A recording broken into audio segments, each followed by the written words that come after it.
बड़े क्लेश में महात्मा व्यास जी बैठे थे। नारद जी ने पूछा, महाराज जी क्यों आप खिन्न मन हैं, आपका मन उदास क्यों है? अरे आपको तो बहुत प्रसन्न होना चाहिए कि मैंने इतना बड़ा सत्कर्म किया, मैंने अनेक प्रकार के वेदों का, पुराणों का, इतिहास, मीमांसा, उपनिषद का निर्माण किया, तो आप तो बड़े प्रसन्न दिखना चाहिए। आप निमग्न ना होके आप उद्विग्न क्यों हैं? तो व्यास जी महाराज ने समझाया कि महाराज जी यही बात हमें समझ में नहीं आई, ये सब करने के बाद भी मेरा मन शांत क्यों नहीं हुआ? तो नारद जी ने समझाया कि देखिए महाराज, संसार का जो भी कार्य है उसमें आप श्रेष्ठ से भी श्रेष्ठ कार्य कर रहे हैं, कितना भी, जैसे पढ़ाई लिखाई है तो आप पीएचडी से भी और आगे कई विषयों में पीएचडी कर लें। धन की बात करें तो आप अरब खरब तक धन इकट्ठा कर लें। संतान उत्पन्न की बात करें तो अनंत आपके पास वैभव और संतान हो, सब कुछ हो जाए और एक सीमा तक आपको ये सब प्राप्त हो जाए, फिर भी कोई आपको ये कहने वाला नहीं कि महाराज ये बहुत अच्छा है, आपने महाराज बहुत पुरुषार्थ करके और इस संसार के हित के लिए कार्य किया। व्यास जी ने कहा, हमारा धन संपत्ति और संतान आदि तो व्यक्ति खुद के लिए करता, मैंने तो संसार के लिए पुराण रचे, वेदों का निर्माण किया, इतिहास आदि बनाए, मैंने स्वयं के लिए नहीं रचे। व्यास जी से कहा महात्मा नारद ने कि महाराज जी, चाहे आप अपने लिए रचे, चाहे संतों के लिए या साधारण व्यक्ति के लिए रचे, है तो बात एक।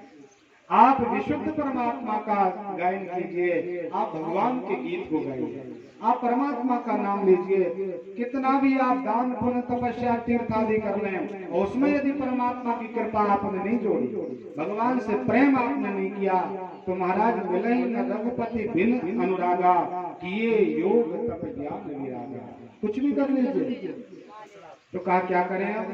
तो महात्मा नारद जी ने 4 श्लोक व्यास जी को प्रदान किया और कहा, महाराज जी इन 4 श्लोकों को आप रखें, जितनी आपकी बुद्धि हो, जो आपका विवेक हो, तो इन्हीं 4 श्लोकों को जितना बड़ा बनाना हो तो आप बढ़ाइए।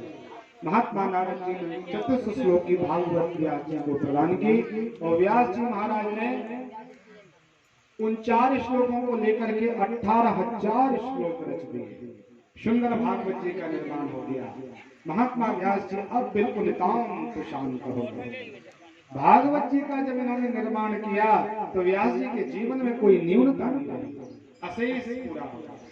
तो महात्मा बड़े द्रवीभूत हुए, भगवान का स्मरण करने लगे, लेकिन एक थोड़ा सा इनको संदेह हुआ कि देखिए इतना पावन और पुनीत ग्रंथ मैंने श्रीमद् भागवत का निर्माण किया है, ये परमहंसों की संहिता मैंने बनाई है, तो मैं तो बूढ़ा हो गया हूँ, अब मैं प्रवचन तो कर नहीं पाऊंगा, सबको सुनाने का सामर्थ्य मेरे अंदर नहीं बचा। तो ऐसा पुनीत ग्रंथ महाभारत भागवत जो परमहंसों की संहिता है, इसको प्रवचन करने वाला कोई मिल जाए तो बड़ा आनंद आ जाए। हम अपना जो कार्य है उसको सौंप देंगे तो हम भगवान का भजन करेंगे। ऐसा महात्मा ने व्यास विचार किया। अब महात्मा व्यास जी को समझ में विचार आया कि देखिए भागवत जी को वही सुन सकता है और वही कह सकता है जिसके अंदर भक्ति ज्ञान वैराग्य की पराकाष्ठा, थोड़ा बहुत नहीं, एक सीमा तक भक्ति करने वाला हो, एक सीमा तक वैरागी हो और एक सीमा तक ज्ञानवान हो, वही व्यक्ति हमारे भागवत का आश्रय ले सकता है। खोजने के लिए निकले महात्मा, मन से ध्यान किया विश्वामित्र जी का कि महात्मा को हम कथा सुनाने, तो विचार आया हजारों वर्ष की समाधि में महात्मा ने तप किया और मेनका नाम की एक अप्सरा ने सभी प्रकार के इनके तप को नष्ट कर दिया। इन्होंने काम पर विजय प्राप्त नहीं की, इसलिए भागवत हम विश्वामित्र को नहीं सुना सकते। विचारा है ज्ञानियों में तो महात्मा वशिष्ठ जी बड़े ज्ञानी हैं, बहुत ज्ञानवान है, क्यों ना वशिष्ठ महाराज को ही भागवत कथा का प्रवचन याद कराएं, अध्ययन कराएं। तो महात्मा वशिष्ठ के अंदर भी क्रोध और महात्मा के अंदर त्याग की कमी को देखा। विचार किया वशिष्ठ भी भागवत को धारण नहीं कर सकते, अब किसको ये कथा सुनाएं। इसी संदेह और चिंतन में महात्मा व्यास जी सर्वत्र विचरण करने लगे। तब मानसिक रूप से उनको अपने पुत्र की याद है। महात्मा श्री सुखदेव स्वामी यम प्रजंत मनुपेत मुपेत कृत्यं द्विपायन विरह का तरया जो पुत्रेति तन्मयतया तरबो भिदेदोष तम सर्वभूत हृदयं मुनिमान तोषि। महात्मा व्यास जी को लगा कि मेरा बेटा कथा सुन सकता है। मेरे बेटे ने जन्म लिया और जन्म लेके ही जंगल के लिए प्रव्रजंत हो गया, निकल गया। मैंने पुकारा, बार बार कहा बेटा लौट के आ जाओ। अरे तेरी माँ को कितना कष्ट हुआ, 12 वर्ष तक तकलीफ सहन की तेरी माँ ने। अब लालन पालन का अवसर आया था तो तुम मुंह मोड़ के जा रहा है, थोड़ा लौट आओ बेटा, आजा, अपने माता पिता को कृतकृत्य करो। तो सुखदेव स्वामी ने उत्तर नहीं दिया था व्यास जी को कि एक बार हम कुछ बोल देंगे और भगवान की माया के चक्कर में पड़ जाएंगे। तो सुखदेव स्वामी का प्रति उत्तर पहाड़ों ने, पर्वतों ने, चट्टानों ने, शाखाओं ने, लताओं ने, औषधि ने, वृक्षों ने उत्तर दिया था कि महाराज आप चिंता न करें, अलक्ष्य लिंगो निज लाभ तुष्टो हो। आपका जो बेटा है ये परमहंस है, इसके अंदर कोई किसी प्रकार का विकार नहीं है, ये जन्म से ही सन्यासी हैं, जन्म से ही सभी प्रकार के कर्म, ज्ञान और उपासना के लिए आश्रय है। महात्मा व्यास जी को फिर भी संतोषी नहीं हुई और आगे बढ़े महात्मा जी। तो आगे देखा कि देवांगनाएं निर्वस्त्र होकर के स्नान कर रही थी सरोवर में। व्यास जी महाराज का बेटा आगे आगे चल रहा है, दिव्यांग कांति है, भगवान का लिखा है जन्म लेके ही 16 वर्ष की अवस्था दिखाई देती थी, 2 वर्षम। और परमात्मा का दिव्य वह विग्रह था, रूप लावण्य था, मोहित करने वाला स्वरूप था। तो उन सुखदेव स्वामी के शरीर को देख करके देवांगनाओं ने केवल प्रणाम किया, गुरु महाराज समझ करके प्रणाम किया। और पीछे से जब व्यास जी महाराज चले आ रहे थे तो व्यास जी को देख करके उन देवांगनाओं ने वस्त्र धारण कर लिए, लज्जित हुई और कहा महाराज हमें क्षमा करना। व्यास जी ने कहा आप लोग कैसा व्यवहार कर रहे हो, अरे हमारा युवान बेटा यहाँ से निकला और आप लोगों ने कोई लज्जा नहीं की, कोई किसी प्रकार की गिलानी आपके अंदर नहीं आई। और हम बूढ़े ब्राह्मण, हमारे शरीर के बाल सफेद हो गए हैं, हमारी अवस्था जर्जर हो गई और हम बूढ़े व्यास को देख करके तुम लोग लज्जा प्रकट कर रही हो, क्या कारण है? तब हम देवांगनाओं ने कहा महाराज आपके अंदर ये भाव है कि हम स्त्री हैं, स्त्री पुरुष का क्या संबंध है, स्त्री क्या है ये आप जानते हो, लेकिन आपका जो बेटा अभी निकला है उसको ये ज्ञान ही नहीं है कि स्त्री पुरुष क्या होता है। उसकी दृष्टि में तो केवल आत्मा है और आत्मा का कोई किसी प्रकार का चिन्ह नहीं होता, आत्मा तो निर्विकार है, भगवान का अंश है। व्यास जी बड़े प्रभुभूत हुए, विचार आया बेटे को ही कथा सुनाई। तो भागवत जी के मंत्रों के द्वारा व्यास जी ने अपने बेटे को बुलाया, परीक्षा लेने के लिए जनक जी के पास भेजा कि संसार के व्यक्ति ये न कहें कि महाराज ऐसे सुंदर भागवत का निर्माण करके आपने केवल अपने बेटे को ही अधिकारी समझा। संसार में इतने महान मनीषी आदि थे, कोई भी भागवत को श्रवण नहीं कर सकते थे। तब व्यास जी महाराज ने जनक जी के पास भेजा है, जनक जी ने महात्मा सुखदेव स्वामी की परीक्षा ली और सभी प्रकार से ये सफल हुए। पितरों की कन्या पीवरी से महात्मा का संस्कार विवाह कराया, विवाह होने के बाद उनके यहाँ 4 संतानों का जन्म कराया महात्मा व्यास जी ने कि जब आप सभी संस्कारों से युक्त हो जाएंगे, जब आपके जीवन में व्यवहारिक प्रैक्टिकली सब ज्ञान आ जाए, तब आप भागवत जी का आश्रय ग्रहण करें। तब महात्मा श्री व्यास जी ने संपूर्ण भागवत सुखदेव स्वामी को सुना। संपूर्ण भागवत का व्यास जी के द्वारा सुखदेव जी ने अध्ययन किया। तो भागवत तो पहले भी तैयार हो गई थी, लेकिन उतनी महिमा नहीं थी। व्यास जी के द्वारा रची गई भागवत में रस नहीं था। जैसे जलेबी आप लोग बनाते हो और आप तेल में उसको तल के रख देते हो, उसका स्वरूप तो जलेबी का हो गया, दूर से कोई देखेगा हाँ महाराज ये जलेबी, लेकिन मिठास कब आएगी जब आपको शक्कर की चाशनी में डालेंगे। ऐसे ही श्रीमद् भागवत रूपी जलेबी महात्मा व्यास जी ने तो तैयार कर दी, लेकिन जब सुखदेव स्वामी की चाशनी में डाली गई महाराज, तो भागवत जी के रोम रोम से एक एक शब्द से, एक एक श्लोक से रस टपकने लगा। आनंद का आश्रय लेकर के महात्मा श्री सुखदेव स्वामी वहां से वनांतर में जाकर के भगवान का आश्रय लेते हैं। यहाँ महात्मा श्री सूत जी महाराज ने महाभारत के अंतिम पल को याद किया, जहाँ सभी प्रकार के कौरव मृत्यु को प्राप्त हैं। महात्मा भीष्म, द्रोणाचार्य, कृपाचार्य आदि परास्त हो चुके हैं।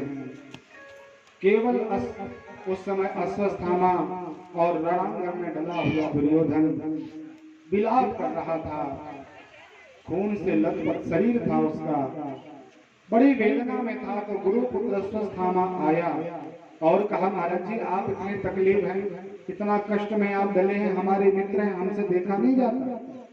अरे महाराज, मैंने आपसे बार बार कहा था कि एक बार मुझे सेनापति बना दीजिए, और आपने मुझे कभी सेनापति का अध्यक्ष नहीं बनाया, पद नहीं दिया। ये आप एक अवसर प्रदान करते तो महाराज आज का परिणाम कुछ दूसरा होता।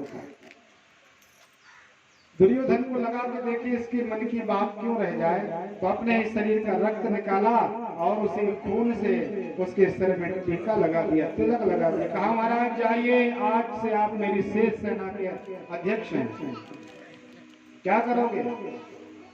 अश्वत्थामा ने कहा, महाराज आपकी गई हुई विजय श्री को हम वापस प्रदान कर देंगे, आप चिंता न करें, हमें अवसर प्रदान करें। अश्वत्थामा चला। विजय श्री का आशीर्वाद भगवान नारायण की कृपा से पांडवों को प्राप्त हुआ। संध्या का समय था। परमात्मा सब जानते हैं, तो गोविंद ने पांडवों के लिए अपने शिविर से लेकर के अन्यत्र कहीं ले गए कि अपन विजय श्री का सुंदर उत्सव मनाएं। और पांडवों के जो बच्चे थे, अर्जुन, धर्मराज, भीम, नकुल, सहदेव के बेटे, उन्होंने विचार किया, 18 दिन लगातार युद्ध किया है, अब थोड़ा सा शांति लें। तो अपने पिताजी की सैया पर सब लोग लेट गए। धर्मराज की सैया पर उनका बेटा लेट गया, भीम की सैया पर उनका बेटा। ऐसे महात्मा आनंद से निमग्न हुए। रात्रि का समय था। नितांत एकांत पाकर के अश्वत्थामा आया और देखा कि पांडव तो बड़ी गहरी नींद में सो रहे। रात्रि का समय था, वो पहचान नहीं पाया। खड्ग निकाली तलवार के द्वारा और उसने 5 पांडवों के बेटों को मृत्यु प्रदान कर दिया, उनका सर धड़ से अलग कर दिया, मार डाला महाराज, क्षण मार। और अपने मित्र को प्रसन्न करने के लिए वह सभी प्रकार के बेटों के छोटे छोटे जो अतिरथी वीर थे उनके सिर को थाल में तैयार किया, हम अपने मित्र को दिखाएंगे। बड़े अट्टहास करता हुआ प्रसन्नता के साथ आया। कहा, महाराज जो कार्य भीष्म पितामह नहीं कर पाए, जो कार्य कर्ण ने नहीं किया, जो महात्मा द्रोणाचार्य, कृपाचार्य आदि नहीं कर पाए, मैंने आज वो कार्य किया। क्या किया तूने? कहा, महाराज आपके जो भी दुष्ट दुराचारी पांडव थे, अनेक प्रकार का कपट करने वाले थे, आपके 100 भाइयों को मार डाला महाराज। ऐसे पांडवों को मैंने भी मृत्यु प्रदान कर दिया। दुर्योधन को लगा कि पांडव कोई साधारण वस्तु नहीं है, कोई ऐसे साधारण जीव नहीं है। अर्जुन के सामने युद्ध करने के लिए इंद्र भी लज्जित हो जाते हैं महाराज। यम, वरुण, कुबेर, दिक्पाल आदि परास्त हो जाते हैं, तब तो एक साथ 5 पांडवों को मार के लाया, दिखाओ थोड़ा थोड़ा। और जो दृष्टि पड़ी पांडवों के बेटों के वो सिर थे, तो महाराज दुर्योधन को कभी गिलानी नहीं, इसको कभी दया नहीं आई जीवन में। लेकिन आज पहले तो प्रसन्न हुआ, और जब सब देखे, बच्चों के सिर देखे, तो महाराज इसको अब अश्रुपात हुआ, रोने लगा, कहने लगा, महाराज जी आपने बिल्कुल अच्छा नहीं किया। अरे वो हमारे घर के थे, हम सब एक ही परिवार, एक गोत्र के हैं, एक कुटुंब है हमारा, और हमारे यहाँ तो कोई तर्पण करने के लिए बचा नहीं, कोई पुण्यदान करने वाला नहीं बचा। राम से विरोध करने पर रहा न कोई कुल रोगन हारा, कोई शेष नहीं है। लेकिन महाराज ये पांडवों के बेटे ही आगे चल करके हमें पितृभ्यो स्वाहा, पितृभ्यो तस्मै स्वाहा नमः आदि मंत्रों के द्वारा तर्पण करते, हमें पिंडदान करते, हम मुक्त हो जाते। लेकिन महाराज आपने अच्छा नहीं किया। ऐसे गिलानी में उसी समय दुर्योधन मृत्यु को प्राप्त हो गया। प्रातः काल का समय भगवान श्री कृष्ण महाप्रभु पांडवों को लेकर के एक शिविर में प्रवेश किए। आगे द्रौपदी मैया प्रवेश करती हैं। शिविर के अंदर प्रवेश किया, माने तो देखा कि हमारे 5 बेटे मृत्यु को प्राप्त। विचार कीजिए उस मैया की, उस घटना का, जिनके 5 बच्चे मृत अवस्था में पड़े हैं। बड़ी अचंभित हुई मैया, लेकिन साहस लिया, धर्म का आश्रय लिया। पांडवों ने पीछे से प्रवेश किया। नकुल, सहदेव, महात्मा अर्जुन, भीम, धर्मराज, भगवान श्री कृष्ण। अर्जुन ने देखा कि हमारे सब बेटे मृत्यु को प्राप्त हैं। समाचार पाया कि ये गुरु के बेटे अश्वत्थामा के द्वारा किया गया कार्य है। दौड़ करके महात्मा अर्जुन पहुंचे, पकड़ करके लाए, सभा में स्थापित किया और अपने भाई से कहने लगे, महाराज बताइए उसको कैसा दंड देना चाहिए, किस प्रकार का इसको मृत्यु दंड प्रदान करें, बहुत ज्यादा जिसमें कष्ट हो, बहुत तकलीफ हो, ऐसा मृत्यु दंड बताइए, इसने अधम ने बड़ा पाप किया। धर्मराज जी ने कहा, महाराज ठीक है आपके बेटों को मारा है इसने, लेकिन आप एक बार पुराण इतिहास शास्त्र उठा के देखिए, उसमें जो आपको आदेश मिल जाए आप कार्य कीजिए। महात्मा धर्म का आश्रय है। भीम से पूछा गया, भीम ने कहा मेरा तत्काल नष्ट कर दो, मार डाले उनको। नकुल सहदेव ने भी अपनी सहमति प्रदान की। द्रौपदी मैया से पूछा, हे प्राण वल्लभा तुम किस प्रकार से प्रसन्न होंगी ये मुझे बताइए, इस अधम ब्राह्मण के लिए हमें क्या करना चाहिए। तो आज जो द्रौपदी मैया ने अपने पति का मार्गदर्शन किया, धन्य है मैया। माताओं का नाम धर्म पत्नी होता है, इनका नाम पाप पत्नी नहीं है, ये धर्म पत्नी है। अपने पति को अधर्म से धर्म तरफ लाना इनका ये अधिकार है। ऐन कहने प्रकार में कुछ भी करना पड़े महाराज, लेकिन पति को धर्म का आश्रय प्रदान कराना है। सुंदर शब्दों में मैया द्रौपदी ने कहा, महाराज सबसे पहले तो आप ये बताइए कि इसको मारने से आपके बच्चे जिंदा हो जाएंगे क्या, और यदि इनको मारने से आपके बेटे जिंदा हो जाते हैं तो तत्काल मार दें। लेकिन महाराज आप कुछ भी कर लें, लेकिन आपके बेटे अब जिंदा होने वाले नहीं। और आप ये विचार कीजिए कि जिस गांडीवी का टंकार और जय जयकार त्रिभुवन में होती है, आप सर्वश्रेष्ठ धनुर्धर कहलाते हैं, वो कृपा केवल महात्मा गुरु द्रोणाचार्य की है। और आज गुरु द्रोणाचार्य अश्वत्थामा के रूप में खड़े हुए, ये और कोई नहीं है, आपके गुरु ही खड़े हैं सामने। इसलिए आप इनको प्रणाम करो, मारने की बात सब छोड़ दो। धन्य है मैया द्रौपदी, प्रणाम कीजिए महाराज जी, आपके गुरु स्वरूप है। एक ब्राह्मण है और आपके गुरु के बेटे हैं, इसलिए पूछी नहीं है। अर्जुन दुविधा में पड़ गए कि महाराज हमें क्या करना चाहिए। भगवान अभी मौन खड़े थे, भगवान ने कुछ भी नहीं कहा। जब परमात्मा के पास अर्जुन आए, अर्जुन ने भगवान के पाद पद्मों में प्रणाम किया, लौट गए महात्मा और कहा, महाराज आप हमारा मार्गदर्शन करें, हमें क्या करना चाहिए। तब भगवान ने कहा कि महाराज ब्रह्म बंधुर्न हंतव्या आप कायर बधिरहणाम, जो व्यक्ति बाल हत्या करने वाला हो, कायरों की तरह जो बिना अस्त्र शस्त्र में व्यक्ति थे, जो निद्रा में थे, और इसने कायरों की तरह आकर के पांडवों के बेटों को मार डाला, ऐसे दुष्ट को तो बचना नहीं चाहिए संसार में। यदि कोई अपराधी को हम सब सहमति प्रदान कर दें या उसके अपराध में हम विघ्न न बने, तब महाराज वो अपराधी और बढ़ता चला जाता है और प्रभावशाली हो जाता है।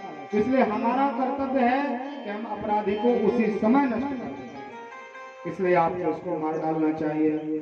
और अर्जुन मैंने कहीं ये भी सुना है, देखा है कि ब्राह्मण कैसा भी हो, ब्राह्मण का वध महाराज शरीर से नहीं होता है, ब्राह्मण वध योग्य नहीं है। ब्रह्म बंधुर्न हंतव्या, बंधु भी शब्द यहाँ लिखा है। व्याकरण में संस्कृत में यदि आप किसी जाति के नाम के पीछे बंधु लग जाए तो महाराज वो अधम वाचक हो जाता है। ब्राह्मण बंधु मतलब अधम ब्राह्मण। तो हम सब गाड़ियों में लिखते हैं महाराज अमुक अमुक बंधु, तो हम स्वयं अपने द्वारा अपने आप को अधम वहां पर लिख लेते हैं, ज्ञान नहीं रहता उस चीज का। लेकिन यहाँ पर भगवान कृष्ण कहते हैं, अर्जुन ये ब्राह्मण तो है, लेकिन ब्राह्मणों में अधम ब्राह्मण है, फिर भी इसका आपको वध नहीं करना चाहिए। पूज्य जो वेद विहीना, सभी वेद इतिहास मीमांसा पुराण से भी हीन ब्राह्मण हो तो उसका शरीर का वध नहीं होता। अर्जुन महाराज समझ गए। तत्काल अर्जुन ने अपने पुरुषार्थ के द्वारा अश्वत्थामा के सिर में सुंदर मणि थी उसको निकाल दिया, यत्र तत्र के बाल काट दिए महाराज के। और अधम दुष्ट दुराचारी पापी ब्राह्मण ऐसा अनेक प्रकार के बच्चों के द्वारा अपमान करके उसको सभा से अलग कर दिया।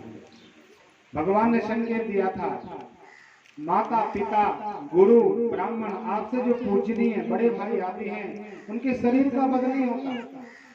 इनको आप 4 लोगों में अपमानित कर दो तो ये शरीर के बद से भी बड़ा बल है। व्यक्ति जीते जी मर जाता है, 1000 बार मरता है महाराज। जितने बार आप वो शब्द को याद करता है व्यक्ति मृत्यु के तुल्य समान कष्ट को प्राप्त करता है। इसलिए परमात्मा के संकेत का आश्रय लिया, अर्जुन ने उसको अलग कर दिया। और सत्थामा को लगा के देखिए, अर्जुन ने मुझे इतना अपमानित किया, हम गुरु पुत्र हैं, हमारे पिताजी के द्वारा सभी प्रकार का इनको ज्ञान प्राप्त हुआ, और आज मेरा ऐसा तिरस्कार, मैं पांडवों के बीज को नष्ट कर दूंगा। मैंने सुना था कि जब अभिमन्यु वीर गति को प्राप्त हो रहा था उस समय इसकी अभिमन्यु की पत्नी उत्तरा गर्भवती थी। आजकल अब वो जन्म लेने वाला होगा, इसलिए मार डालना चाहिए, और ब्रह्मास्त्र का संधान कर दिया। यहाँ गोविंद ने पांडवों से कहा, महाराज हमें अब चलना चाहिए, हमने आपको राजश्री प्रदान कर दिया, महाभारत में आप विजय हुए, आप त्रिभुवन का राज्य आश्रय लीजिए, अब हम द्वारिका चलते हैं। तो भगवान ने एक पैर रथ पर रखा और एक पैर परमात्मा का जमीन में था। रखने ही वाले थे परमात्मा दूसरा पद। इसी बीच एक बाला एक युवती दौड़ती हुई भगवान के चरणों में गिर गई। पाहि पाहि महायोगी तत्र तत्र जगत गुरु भवतो याश देवाय गर्भं रक्षतु विश्वता। पाहि पाहि महायोगी, हे परमात्मा, हे योगीश्वर भगवान। भगवान ने सुना कोई मुझे पुकार रहा, परमात्मा ने देखा उत्तरा नीचे डली हुई है। परमात्मा ने ध्यान लगाया और देखा कि ब्रह्मास्त्र आ रहा है उत्तरा के गर्भ को नष्ट करने के लिए। तो परमात्मा को एक क्षण नहीं लगा। श्री सूची महाराज सौनकादिक ऋषियों को कहते हैं, महाराज ये छवि देखिए, सावधानी से कथा सुनिए कि भगवान को एक पल नहीं लगा कि हमें क्या करना चाहिए। और तत्काल भगवान उत्तरा के गर्भ में प्रविष्ट हो गए। बोल भक्तवत्सल भगवान की। उत्तरा के गर्भ में भगवान पहुंचे और गोविंद ने अपनी गदा को घुमाया, गदात चक्र हो, चक्र के समान भगवान ने अपने कौमुद नाम की गदा को घुमाया और जो गर्भगत बालक परीक्षित महाराज हैं उनकी भगवान ने रक्षा कर दी। ब्रह्मास्त्र का अर्जुन के द्वारा तोड़ किया गया और परमात्मा ने उस बालक की रक्षा की। ये जो परमात्मा ने ये यहाँ घटना का दर्शन कराया, बगल में खड़ी हुई माँ कुंती थी। कुंती मैया ने देख लिया कि यही कृष्ण हम सबके सामने भी खड़ा है और यही गोविंद मेरी वंश वृद्धि के लिए इसने जो प्रण किया था कि हम आपकी रक्षा करेंगे, उस प्रण की रक्षा करने के लिए परमात्मा ने मेरी पौत्र वधू के गर्भ में प्रवेश कर लिया। वहां कुंती मैया ने और दिव्य 40 श्लोकों के द्वारा भगवान की स्तुति की।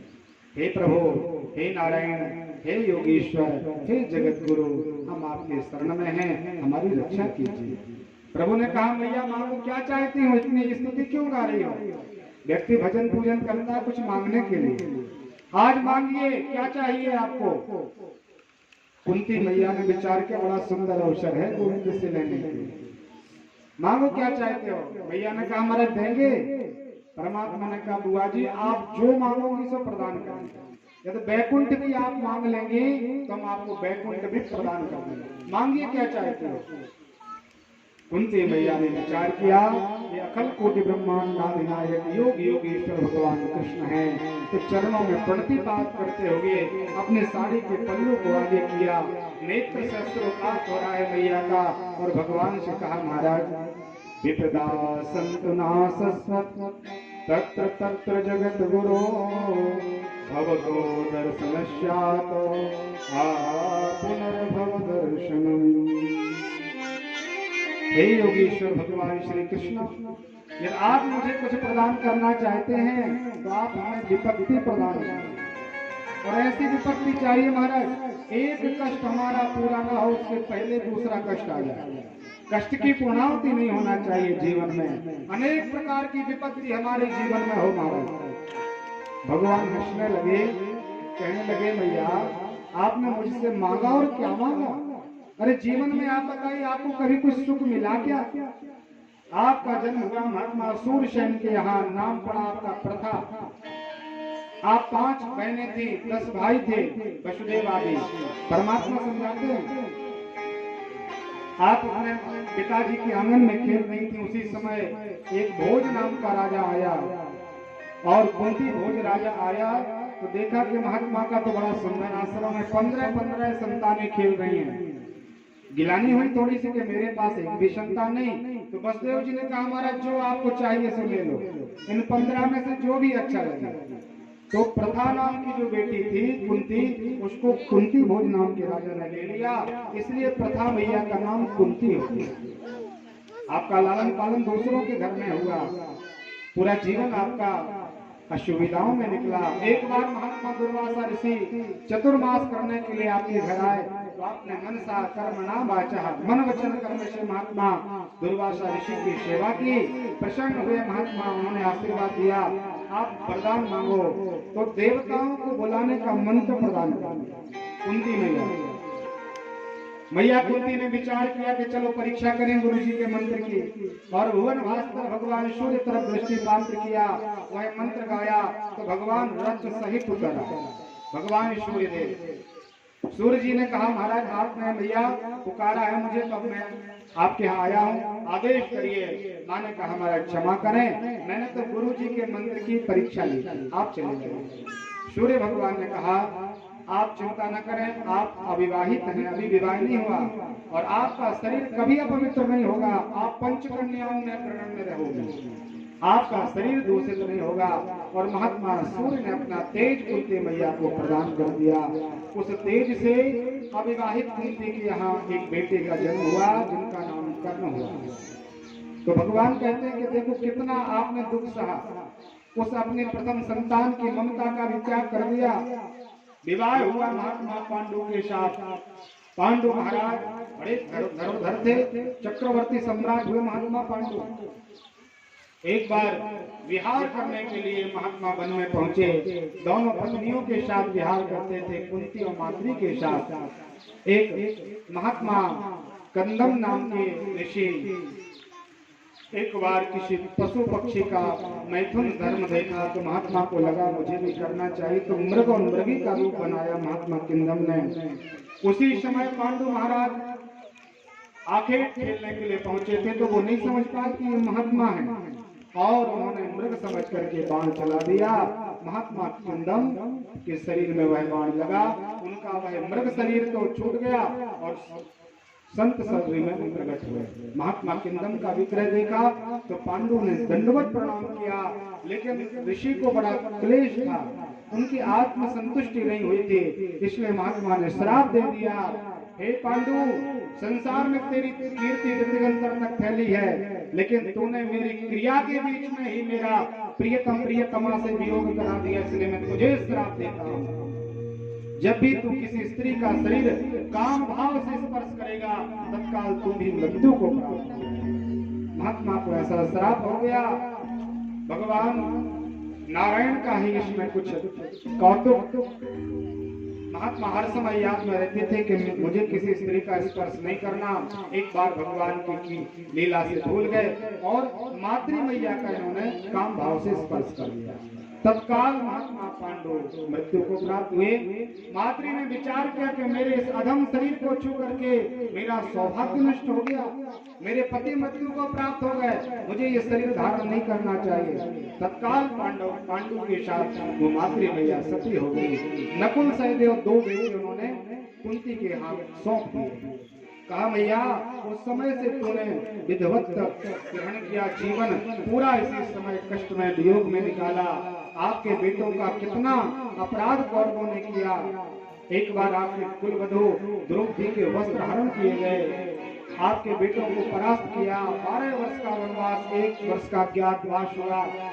आपके सामने कर्ण मृत्यु को प्राप्त हो गया, आपके सामने अभिमन्यु को वीर गति प्राप्त हुई। इतना सब कष्ट प्राप्त करने के बाद भी आज मुझसे केवल कष्ट मांगा।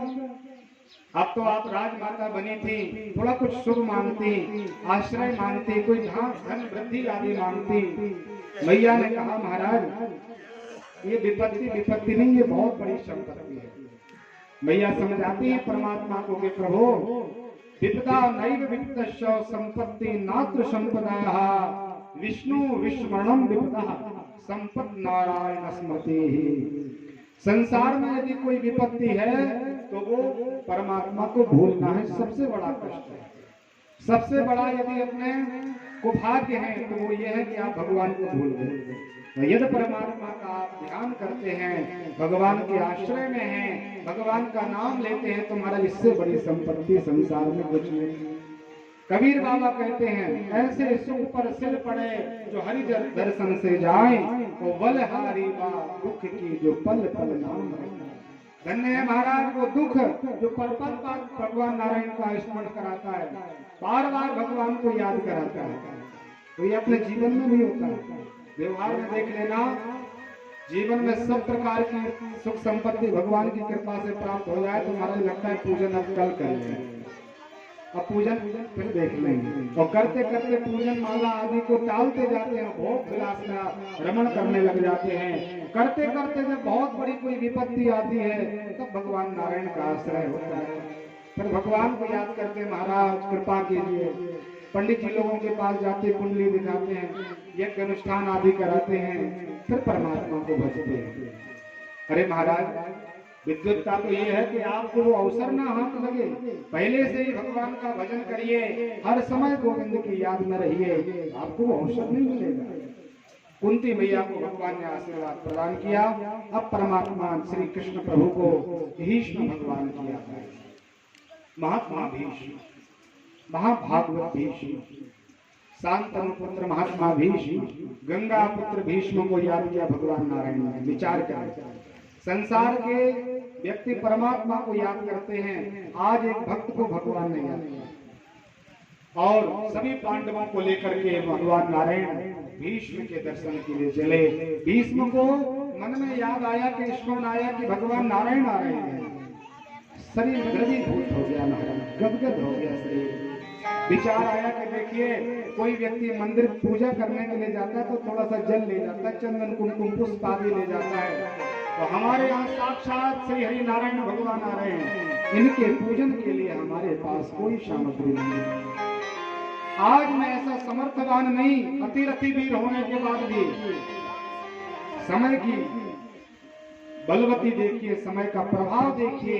आज भीष्म विचार करते कि हम उठकर के एक पुष्प भगवान के चरणों में समर्पित नहीं कर सकते, इसलिए महात्मा भीष्म ने गोविंद को याद किया और गोविंद ने भीष्म महाराज के पैरों तरफ प्रणाम किया। महाराज जी प्रणाम। त्रिलोकी के नाथ भीष्म को प्रणाम करते जब दिखे तो भीष्म महाराज ने नेत्रों के अश्रुपात से भगवान का स्वागत किया, अपने नेत्र बिंदुओं को भगवान के चरणों में चढ़ाया और दिव्य श्लोकों के द्वारा भगवान की स्तुति गाई कि प्रभु संसार के व्यक्ति आपको दीन बंधु कहते हैं, आज मुझे पूर्ण भरोसा हो गया कि आपके समान दीन बंधु संसार में कोई नहीं होगा। दीन रहा ना दीन भा, नहीं दीन पर भाष, तो दीन बंधु के शील बिन दीनता निवास। आपके अंदर भी दीनता नहीं आई महाराज तो भगवान को मिलना बड़ा कठिन है। आज परमात्मा आपने अपना दीन बंधु नाम सिद्ध कर दिया, एक भक्त की रक्षा करने के लिए, भक्त को सदगति देने के लिए। अंतिम समय में हमारा ये समय है, ये पंच भौतिक शरीर हम छोड़ने के लिए तैयार हैं, और आप महाराज हमारी इस मृत्यु को भी मंगल करने के लिए पधारे हैं।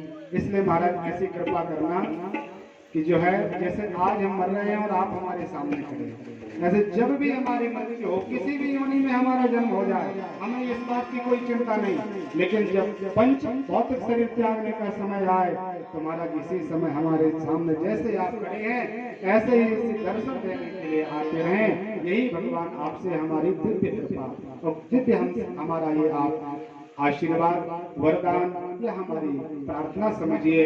तो परमात्मा बड़े प्रसन्न हुए भगवान भीष्म के शब्दों को सुन करके। महात्मा भीष्म ने कहा, इतना तो करना स्वामी, इतना तो करना स्वामी, जब प्राण तन से निकले वो